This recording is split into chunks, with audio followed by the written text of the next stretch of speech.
Hello viewers, welcome to ICSE Board Class 10 Chemistry. This is episode 2.4 and we are with the chapter Chemical Bonding, Ionic Compounds and Covalent Compounds. So far we have seen about ionic compounds, we have talked about the formation of ionic bonds. Along with the examples, we have also seen about the properties and conditions related to the ionic compounds, and we have also seen about the oxidation and reduction reactions with their examples as well as oxidizing agents and reducing agents. In this episode we are going to talk about the second part, that is covalent compounds. Let us move on to our topic, covalent compounds. So here if you see covalent compound, the meaning of covalent, that means together, साथ में. को का मतलब होता है साथ में, जैसे कि कोएड. कोएड का मतलब क्या होता है कि आप एजुकेशन जो है वो किसी के साथ शेयर कर रहे हो, और वो शेयर किससे, जैसे कि boys and girls. That is the meaning of coed education, और कैन से को एजुकेशन, जहाँ पर एजुकेशन बॉयज़ और गर्ल्स शेयर कर रहे हैं. यहाँ पे covalent, valent is the word which is related to valency, और वो वैलेंसी को क्या करनी है, सेटिस्फाई करना है. वो वैलेंसी को क्या करना है, सेटिस्फाई करना है. So here it can be satisfied by sharing of electrons. बराबर. हमने लास्ट टाइम हमने ऑलरेडी देखा हुआ है इलेक्ट्रोवैलेंट, और इलेक्ट्रो का मतलब होता है इलेक्ट्रॉन्स, और यहां पे इलेक्ट्रॉन्स क्या करवा रहे हैं, ट्रांसफर करवा रहे हैं, ताकि वैलेंसी सेटिस्फाई कर सके, स्टेबल कर सके. बराबर. और उस टाइम जो बॉन्ड फॉर्म होता है वो कहते हैं आयोनिक बॉन्ड. यहां पर हम वैलेंसी को सेटिस्फाई करने के लिए इलेक्ट्रॉन्स को शेयर करवा रहे हैं, तो वो सेटिस्फाई करता है स्टेबिलिटी. समझ में आया? तो let us see the definition. A bond form between two non metallic elements by sharing of electron pair or pairs between the reacting atoms such that both of them acquires electronic configuration to the nearest noble gas is called covalent compound. यहाँ पे लिखा है दो non metals, और हमने already पहले episodes में बता दिया था कि ग्रुप 1, ग्रुप 2, ग्रुप 3, 4, 5, 6, 7. तो ग्रुप 1 इलेक्ट्रॉन दे रहा है, ग्रुप 2 इलेक्ट्रॉन दे रहा है, ग्रुप 3 इलेक्ट्रॉन दे रहा है, ग्रुप 5 इलेक्ट्रॉन ले रहा, 6 लेगा, 7 लेगा. So this one is what, donating electrons, donate करेगा. और ये लोग क्या करते हैं, इलेक्ट्रॉन्स गेन करते हैं. जो इलेक्ट्रॉन्स डोनेट करते हैं वो ज़्यादातर मेटल्स है, और जो गेन करते हैं वो ज़्यादातर नॉन मेटल्स है. तो यहाँ पर अगर आप देखोगे तो ऑक्सीडेशन हो रहा है, और यहाँ पर रिडक्शन हो रहा है. ये रिड्यूसिंग, अच्छा बेहतर रिड्यूसिंग एजेंट है. They are fine reducing agents, and these are fine oxidizing agents.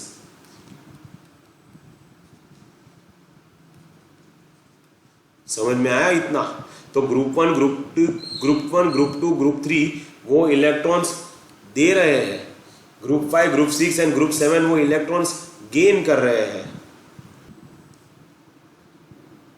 So I hope you understood. Group 1, group 2, group 3 वो डोनेट करेगा इलेक्ट्रॉन्स, और 5, 6, 7 वो गेन करता है. इसलिए जो डोनेट करने वाला ज़्यादातर मेटल्स है. तो यहाँ पर मेटल्स और नॉन मेटल्स के बीच में जो डीलिंग होती है, जो ट्रांजैक्शन होता है, जो ट्रांसफर होता है, वो इलेक्ट्रॉन्स का ट्रांसफर होता है. और इसलिए इन दोनों के बीच में जो बॉन्ड बन रहे हैं वो कौन सा बॉन्ड होगा, आयोनिक बॉन्ड. दूसरा, इनके बीच में जो फोर्स है वो कौन सा फोर्स है, इलेक्ट्रोस्टैटिक फोर्स. और जो इलेक्ट्रोस्टैटिक फोर्स है वो कैसा फोर्स रहेगा, स्ट्रॉन्ग. तो ये तो बात हुई आयोनिक बॉन्ड की या तो फिर आयोनिक कंपाउंड्स की बात हुई, लेकिन हम बात कर रहे हैं, we are talking about covalent bonds, covalent compounds. तो वो तो आएगा 4 से लेके आएगा 4, 5, 6 और 7 जो ग्रुप है वो तो नॉन मेटल के साथ में ही अपना बॉन्डिंग बना रहा है, and that bonding is due to the sharing of electrons. वो किसकी वजह से है? वो शेयरिंग ऑफ इलेक्ट्रॉन्स की वजह से है, और शेयरिंग ऑफ इलेक्ट्रॉन्स की वजह से है, इसलिए इलेक्ट्रोस्टैटिक फोर्स से जो बॉन्ड बन रहे थे, जो स्ट्रॉन्ग थे, इससे तो ये वीक होने वाले हैं। ये जो बॉन्ड होंगे वो कैसे होंगे? वीक। समझ में आया? इलेक्ट्रोस्टैटिक फोर्स जो बॉन्ड बना रहा था, आयोनिक बॉन्ड बना रहा था, वो कैसा था? स्ट्रॉन्ग। यहाँ पे ऐसा नहीं है, यहाँ पे वीक बन रहा है। यहाँ पे प्लस और माइनस आयंस बन रहे हैं, प्लस और minus ions, that is positive ions and negative ions, cations and anions बन रहे हैं। यहाँ पे ऐसा कुछ नहीं बन रहा है 4, 5, 6 और 7 ग्रुप के अंदर। वो तो खुद के साथ ही, जैसे कि क्लोरीन Cl, जैसे कि हाइड्रोजन एक्सेप्शनल केस, खुद के साथ ही बॉन्ड बना सकते हैं। नाइट्रोजन खुद के साथ ही बॉन्ड बना सकता है, ऑक्सीजन खुद के साथ ही बॉन्ड बना सकता है। समझ में आया कि नहीं? दूसरे के साथ भी बना सकता है, नॉट अ प्रॉब्लम। जैसे कि कार्बन और हाइड्रोजन दोनों मिला के CH4 बना सकते हैं। किसके अंदर? I am talking about the non metals with non metals. समझ में आया? Non metals with non metals. So this is about the covalent bonds. Ionic bond का मैंने बता दिया, यहाँ पे रिवाइज करवा दिया, साथ में ऑक्सीडेशन और रिड्यूसिंग एजेंट और रिडक्शन एंड ऑक्सीडाइजिंग एजेंट भी रिवाइज करवा दिया। और वो EF, EC, ESF, that is electrostatic force strong है आयनिक बॉन्ड के अंदर, लेकिन कोवैलेंट बॉन्ड के अंदर वो जो बॉन्ड बन रहा है शेयरिंग ऑफ इलेक्ट्रॉन की वजह से, वो वीक रहेगा। बराबर? Let us check it out the further portion. No actual transfer, यहाँ पे एक्चुअल ट्रांसफर नहीं हो रहा है। Number of covalent bonds form depends upon the number of electron shared. कितने इलेक्ट्रॉन शेयर किया, कितना number of electron pair share करते हो। अगर एक शेयर किया तो सिंगल बॉन्ड, अगर 2 पेयर शेयर किया तो डबल बॉन्ड, अगर 3 पेयर शेयर किया तो ट्रिपल बॉन्ड। इस तरह से जो हम यहां पर आयोनिक बॉन्ड्स में नहीं देखते हैं ये सब। Let us talk about hydrogen, chlorine, oxygen and nitrogen. मैं पढ़ूंगा नहीं, लेकिन मैं आपको बता देता हूं किस तरह से वो बॉन्डिंग करता है। बराबर? Okay, let us move on to the down part. Okay, here तो सबसे पहले हाइड्रोजन के लिए, बराबर, फिर हम देखेंगे हाइड्रोजन के बाद कौन सा था? Chlorine. Okay, chlorine, then will see about chlorine, then another one will talk about oxygen and another one will talk about nitrogen. हम इतना देखेंगे। बराबर? यहाँ पर हाइड्रोजन को कितना इलेक्ट्रॉन्स चाहिए? एक ऑलरेडी एक इलेक्ट्रॉन है और उसको एक इलेक्ट्रॉन चाहिए। बराबर? तो मान लो कि भाई ये हाइड्रोजन है, उसके आउटर मोस्ट शेल के अंदर एक इलेक्ट्रॉन है, तो जब वो एक इलेक्ट्रॉन लेगा तो स्टेबिलिटी अटेन करेगा। That means it attain stability, and it is stability related to what? Related to helium. That means it is obeying the duplet form, stability करने के लिए। दूसरा एक हाइड्रोजन है, I am changing the colour so it becomes easy, उसको भी एक electron चाहिए, उसका ये खुद का इलेक्ट्रॉन। तो ये हाइड्रोजन, दोनों हाइड्रोजन एक दूसरे का इलेक्ट्रॉन शेयर करते हैं।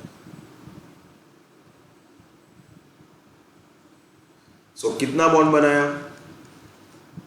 सिंगल। क्यों? क्योंकि एक ही पैर इलेक्ट्रॉन शेयर हुई, तो उसे कहते हैं सिंगल कोवैलेंट। उसी तरह से अगर आप क्लोरीन के बारे में देखो, क्लोरीन के कितने इलेक्ट्रॉन्स हैं? 2, 8, 7, टोटल 17 इलेक्ट्रॉन्स। कितना इलेक्ट्रॉन्स चाहिए उसको? एक और इलेक्ट्रॉन चाहिए। आउटर मोस्ट ऑर्बिट में कितने इलेक्ट्रॉन्स हैं? 7। तो लेट अस मेक क्लोरीन। बराबर? 1, 2, 3, 4, 5, 6 and 7.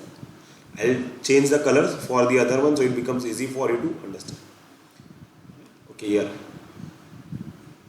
Cl, दोनों सेम ही लग रहा है ना? 1 मिनट। यहाँ पे Cl, बराबर? 1 2 3 4 5 6 और 7 इलेक्ट्रॉन्स आ गए आउटरमोस्ट ऑर्बिट में. So this chlorine is going to share the electrons of the chlorine and this chlorine is going to share the electrons of this one.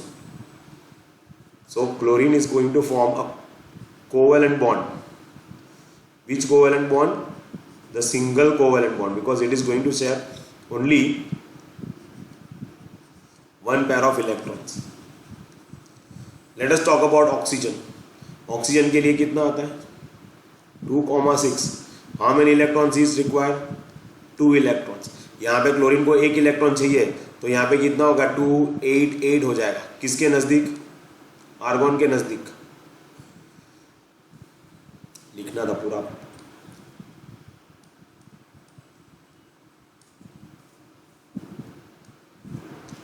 So let us see about oxygen. तो यहाँ पे 2 electrons चाहिए. अगर 2 electron लेगा तो 2,8 हो जाएगा, which is near to the neon.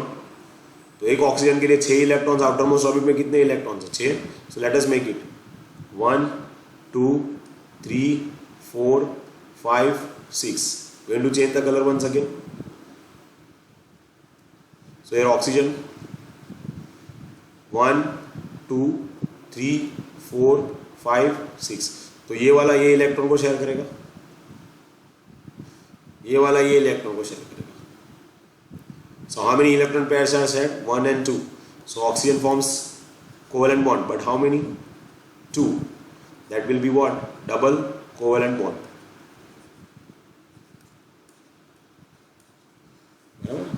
Then let us go to the nitrogen. What is the electronic? What is the configuration for the nitrogen? 2,5. So how many electrons it requires? 3 electron requires. So it becomes 2,8 to become octet nearest to the neon, right? So let us write for the nitrogen.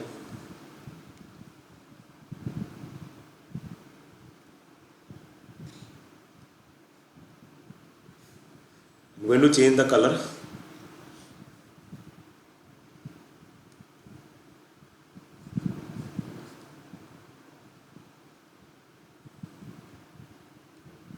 This nitrogen is going to share the electrons, and this nitrogen is going to share these electrons. So how many electrons are shared? 3 pairs of electrons are shared. So nitrogen is going to form how many bonds? Triple covalent bonds.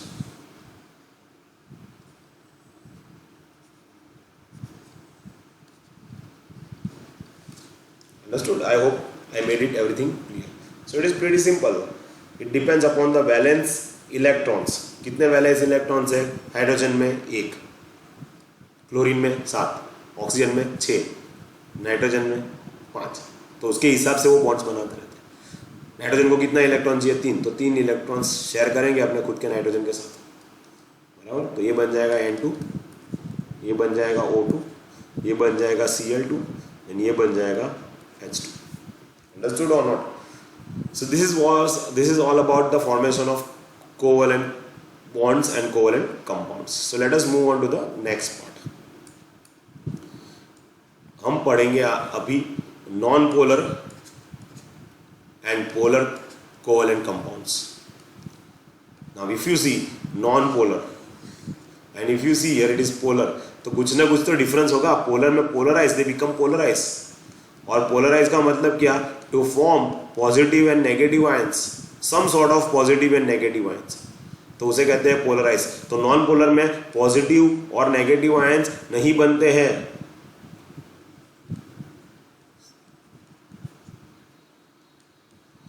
A covalent compound which shares the electron pair which are equally distributed, यानी कि non polar covalent compounds के अंदर जो electron pairs हैं, electron pairs यानी कि share electron pairs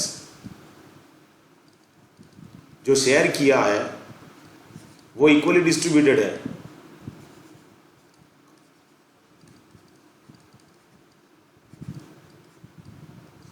वो equally distributed है बिटवीन द 2 एटम्स. तो आपको याद रखना है कि नॉन पोलर कोवेलेंट कंपाउंड्स में electron pairs equally distributed. Just for example in methane, methane का मैंने नहीं बताया ना, मीथेन के लिए ओके, मीथेन के लिए कार्बन के लिए कितना आता है 2,4, कितने इलेक्ट्रॉन्स चाहिए उसको, 4 इलेक्ट्रॉन्स चाहिए, क्या बनने के लिए 2,8, किसके नज़दीक, नियॉन के नज़दीक, तो कितना हाइड्रोजन चाहिए उसको, क्योंकि हाइड्रोजन के लिए 1 इलेक्ट्रॉन, तो ऐसे कितने हाइड्रोजन चाहिए 4, तो किस तरह से आएगा, कार्बन का आउटरमोस्ट ऑर्बिट में कितने इलेक्ट्रॉन्स है 4, so here 4 electrons are there, so here we have to put 4 electrons, changing the colour, so it becomes easy to identify, here hydrogen यहाँ पे एक, हाइड्रोजन यहाँ पर एक, हाइड्रोजन यहाँ पर एक, हाइड्रोजन यहाँ पर एक, so this is what, this is sharing this electron, this one is going to share this electron, this one is going to share this electron, this one is going to share this electron, so here carbon is going to share the electrons of hydrogen, sorry,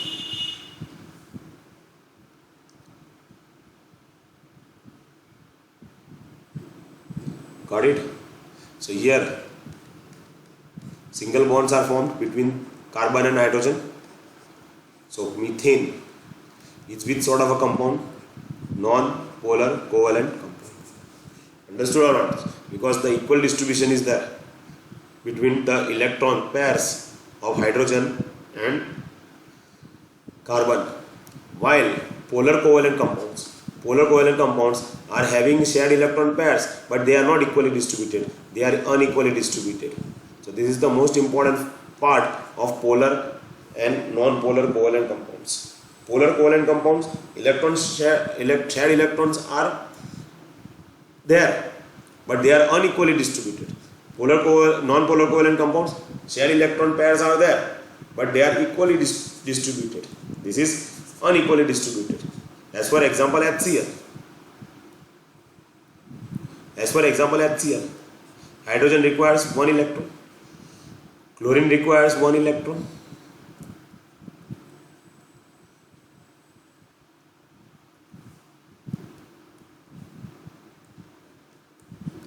but total number of electrons in chlorine is how many?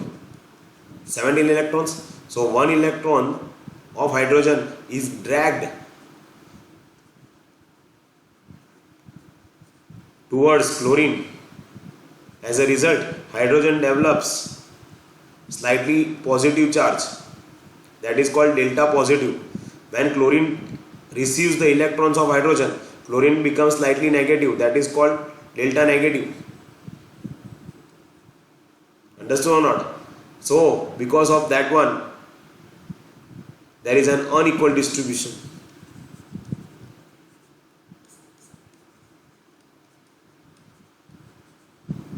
There is an unequal distribution of electrons between hydrogen and chlorine. As a result, it develops polar covalent compounds. I hope you understood the non-polar and polar covalent compounds formation. Let us move on to the last part. Here we'll talk about the comparison between the non-polar and polar.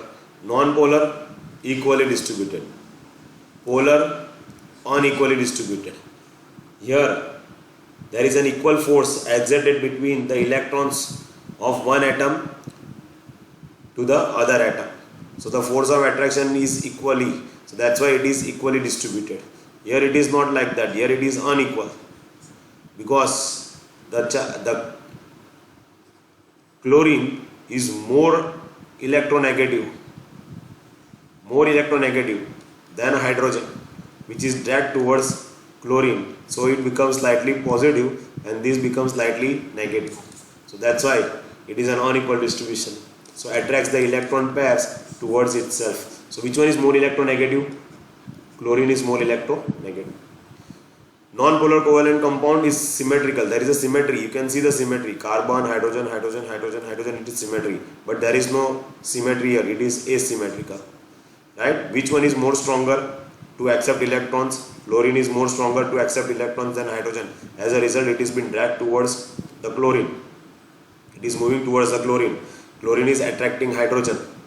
As a result, hydrogen becomes slightly positive and chlorine becomes slightly negative. As a result of that, there is a bond formation between them which is sharing of electron takes place by and forms covalent bonds. But it is which sort of a polar covalent bonds, because they are polarized. Next one, non-polar covalent compounds of a similar atoms, that is hydrogen, oxygen, nitrogen, fluorine, bromine, iodine. While atoms have similar electronegativity such as CH4. So here this is an example, this is 1 mark question. Polar covalent bonds are generally formed between dissimilar atoms. Example, water, ammonia, and different electronegativities. I will show you how it is. Different electronegativities. So here HCl, HF, HBr, H2S. Understood? So I hope you understood this one. It's pretty simple. Go through this video 2 to 3 times. You will able to understand more and more, and you will your concept related to polar and non-polar covalent compounds as well as covalent compounds will be clear. Thanks very much guys, and I'll see you in the next episode.